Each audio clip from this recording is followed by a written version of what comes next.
یہ جو عام طور پہ گفتگو کی جاتی ہے تو اس جانب ہم توجہ دلاتے ہوئے چلیں کہ جب بھی وسیلے کی یا توسل کی یا حتیٰ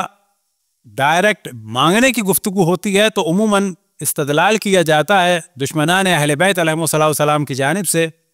اور خصوصاً سلفیوں اور وہابیوں کی جانب سے۔ البتہ یہ ذہن میں رہے کہ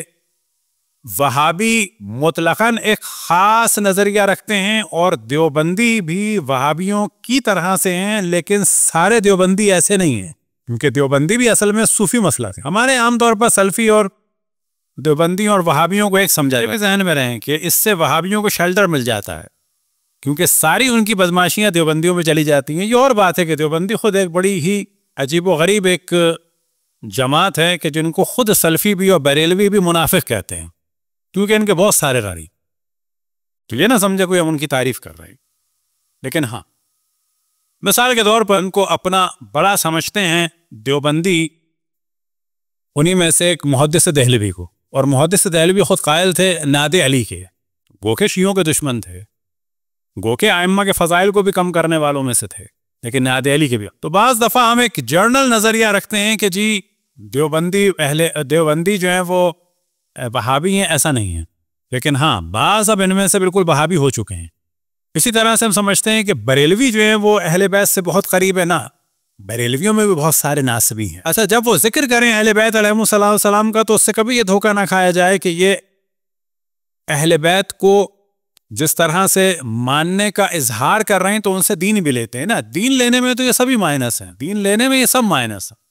حتیٰ رسول اللہ اہل بیت علیہم السلام تو بات کی چیز ہے،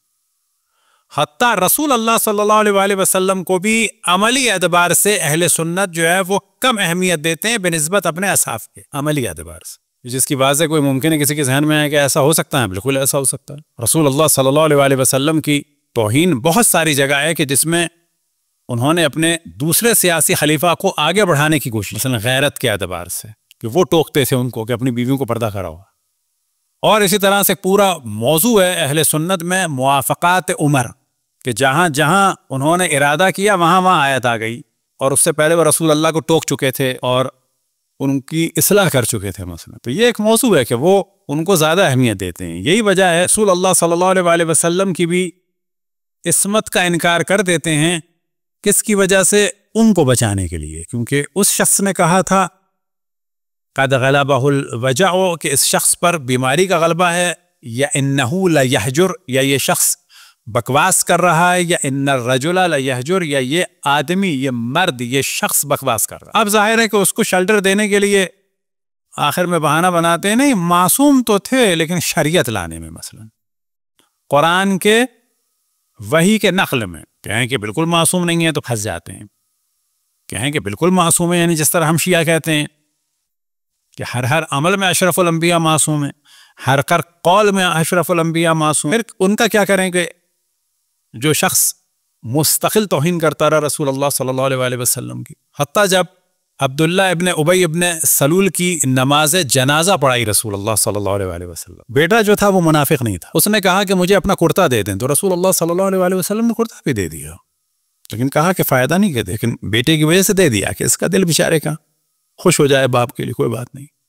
اس نے کہا کہ نماز جنازہ پڑھانی ہے، آپ نے کہا پڑھا دوں گا۔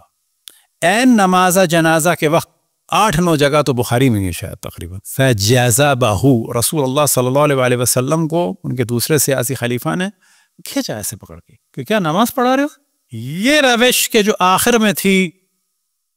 حدیث قرطاس کی صورت میں، ایسا نہیں ہے کہ اچانک آخر میں ہوئی، شروع سے تھی، یہ لوگ شور کرتے تھے، اور جب ہفتے اعمال کی آیت نازل ہوئی تو اس کے بعد رسول اللہ صلی اللہ علیہ وآلہ وسلم کو پہلے اذیت دیتے تھے شور کے ذریعے سے، پھر دوسری اذیت کا سلسلہ شروع کیا کہ آہستہ بولنے کے ذریعے سے، یعنی اتنا آہستہ کہ رسول اللہ صلی اللہ علیہ وآلہ وسلم کو بھی اذیت ہوتی، ہم نے کہا ہے نا آہستہ بولو، ہلکے کر کے بول دی، سامنے والا سننے والا بھی کہے کہ کیا ہو رہا ہے۔ صلوات پڑھیں پر محمد و آل محمد۔